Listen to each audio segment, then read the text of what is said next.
Hello friends, ನಮಸ್ಕಾರ. ನಾಡುನುಡಿ ಲೈವ್ಗೆ ಸ್ವಾಗತ. ಸ್ನೇಹಿತರೆ, ಬಜೆಟ್ ಬೆನ್ನಲ್ಲೇ ಇದೀಗ ಚಿನ್ನ ಖರೀದಿ ಮಾಡೋರಿಗೆ ಗುಡ್ ನ್ಯೂಸ್ ಸುದ್ದಿಯೊಂದು ಸಿಕ್ಕಿದೆ.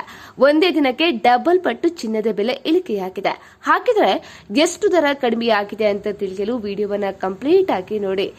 ಕೇಂದ್ರ ಬಜೆಟ್ 2026ರ ಘೋಷಣೆಯ ಬೆನ್ನಲ್ಲೇ ಆಭರಣ ಪ್ರಿಯರಿಗೆ ಭರ್ಜರಿ ಸಿಹಿ ಸುದ್ದಿ ಸಿಕ್ಕಿದೆ.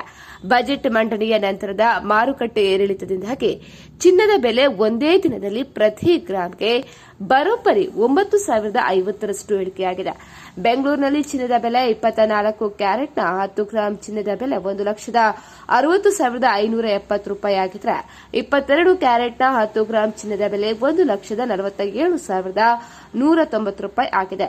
ಅದೇ ರೀತಿ ಚಿನ್ನದ ಬೆಲೆಯ ಜೊತೆಗೆ ಬೆಳ್ಳಿ ಬೆಲೆಯಲ್ಲಿ ಕೂಡ ಇಳಿಕೆಯಾಗಿದೆ. ಬರೋಬ್ಬರಿ $50,000 ಇಳಿಕೆಯಾಗಿದೆ. ಪ್ರಸ್ತುತ 1 ಕೆಜಿ ಬೆಳ್ಳಿಯ ಬೆಲೆ $3 ಲಕ್ಷ ತಲುಪಿದೆ. ಸೊ ಈ ಬೆಲೆ ಇಳಿಕೆಗೆ ಕಾರಣ ಏನಪ್ಪಾ ಅಂತ ಹೇಳಿದ್ರೆ, ಬಜೆಟ್ನಲ್ಲಿ ಆಮದು ಸುಂಕದ ಮೇಲಿನ ನಿರೀಕ್ಷೆ ಮತ್ತು ಕೇಂದ್ರ ಸರ್ಕಾರದ ಆರ್ಥಿಕ ನೀತಿಗಳು ಇದೀಗ ಮಾರುಕಟ್ಟೆಯ ಮೇಲೆ ಪ್ರಭಾವ ಕೂಡ ಬೀರಿರುವಂತದ್ದು. ಸ್ನೇಹಿತರೆ, ಮಾಹಿತಿ ಇಷ್ಟ ಆದಲ್ಲಿ ನಮ್ಮ ಚಾನೆಲ್ ಅನ್ನು ಕೂಡ ನೀವು ಸಬ್ಸ್ಕ್ರೈಬ್ ಮಾಡ್ಕೊಳ್ಳಿ.